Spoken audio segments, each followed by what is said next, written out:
This is CEOP, Mr. Pick of the Week, Mr. RockTheMicNews.com. And I have here, we had to switch it up this Sunday on the Sunday Night Spotlight 103 Jams, iHeart on your cell phones and on your digital computers. We switched it up, man. It's something a little different than the pop music that you're used to, or the trap music, or the swag music that you're used to, or the lyrical. We just did bars versus swag debate. We switched it up, man. And I don't really know how to describe his sound, so I'm going to let him describe his sound. But, it was insanity still on Sunday, man. This past Sunday, we introduced you to a new vibe, man. We just relaxed you a little bit. We challenged your thinking. And I have that man on the phone right now, and he goes by the name of Testimony. Testimony, what's good with you? What's up, man? Shoot, working, as always.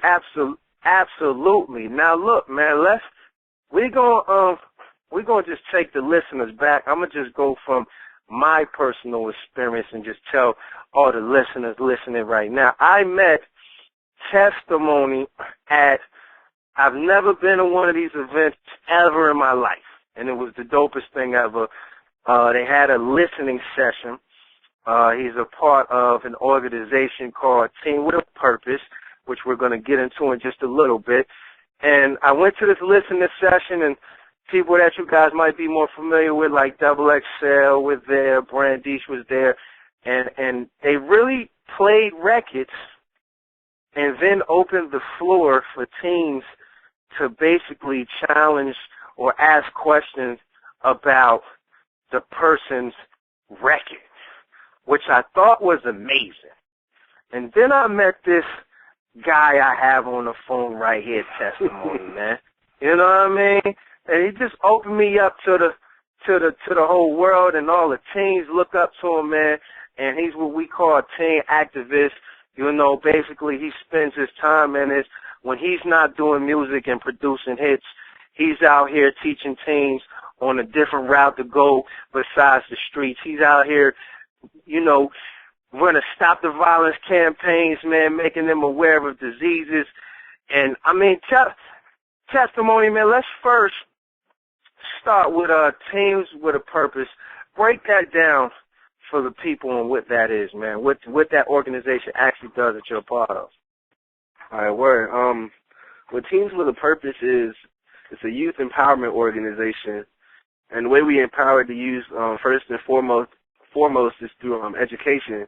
We teach them about HIV, AIDS, STDs, and we also cover a lot of different things that are going on in the community as far as gang violence, bullying in the schools, teen suicide, anything that's a crisis in the community right now, and especially if it has to do with the youth.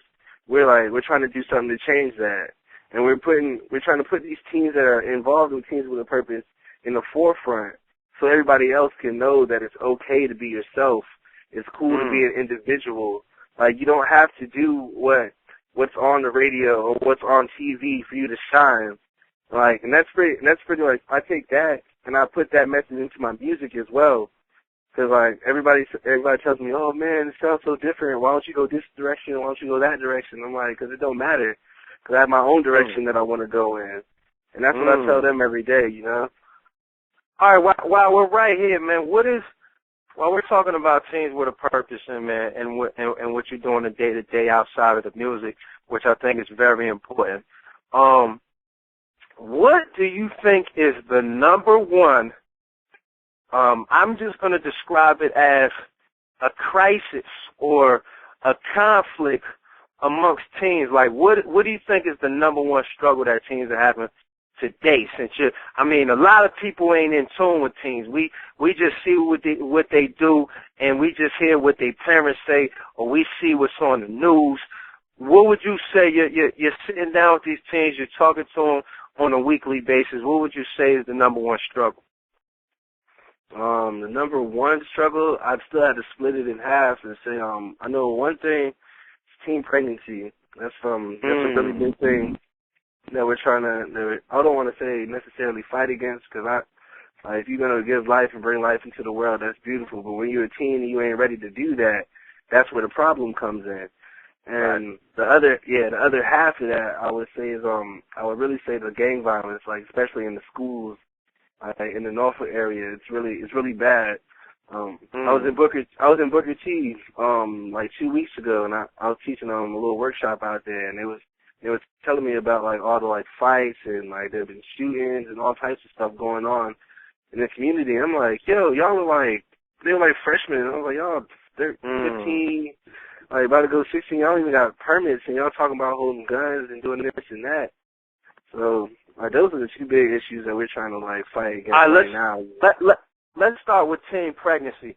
What do you think is the cause of that? Why do you think a lot of teens are running into that right now? First off, I would say it's probably a problem at home. Like there's a lack of like effective parenting.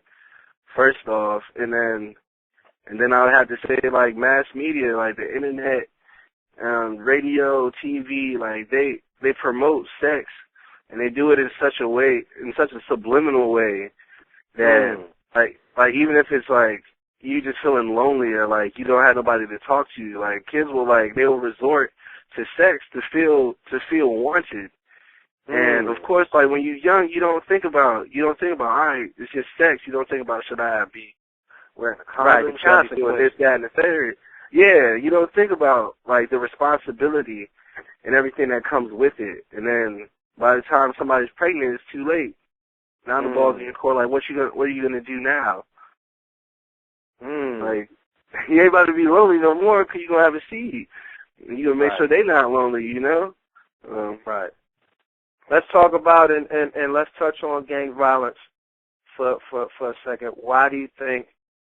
And I mean, is this a male and female thing, or do you think it's stronger in males and young boys? From my observation, it's predominantly the boys, but I definitely don't count the females out because I know everything is goes vice versa, and like yeah. But with the gang violence, it kind of goes along the same thing. Like it's just like a lack of individuality. And like it's a lack of support from other people's peers, like so like when you're being misunderstood, you don't have nobody to relate to. What do? You find one of the biggest or whatever, a group that'll get you notoriety or that'll get you what you think is support. And the gangs will be out there, like they hold their hand out for whoever because the agenda is not. It's not like no brotherhood. Like the agenda is like to get that dollar. The agenda is to get like notoriety through fear, you know. And they won't tell you that. That's hold on right there. You said a very important point. Notoriety through fear. Wow. You're putting it really in perspective for the listeners. Now, let's swerve for a moment. Let's just talk about, let's go to the listening session. How do you think, from the teens and when the artists came through your spot, how did they feel about the listening session? Did they enjoy it? I know, we touched on the Rick Ross comments and you ain't even up. Yeah. They touched on that, and like, how did they feel? I know you did. I only attended one, which I did that a couple weeks out. What did the teens? Did they enjoy it? Like, what was the impact from it? Did they learn anything? Oh yeah. The listening session it went really well. First of all, I would say I want to give a props to the artists that came out and showed love. Secondly, it showed, especially the young artists that we have. It showed them, like, if you're going to be, like, first of all, you got to figure out what your message is in your music. And secondly, you got to think, is this something that I'm going to stand by? Because people will criticize you as an artist. You're putting yourself out there in front of the general public. So, of course, somebody's going to have an opinion about what you're doing. And the last big thing I got from the listening session that everybody got, that I talked to, was once again the responsibility. It's like when you put yourself on a microphone, it's like you're responsible for what you say, and people will listen to you. Wow. So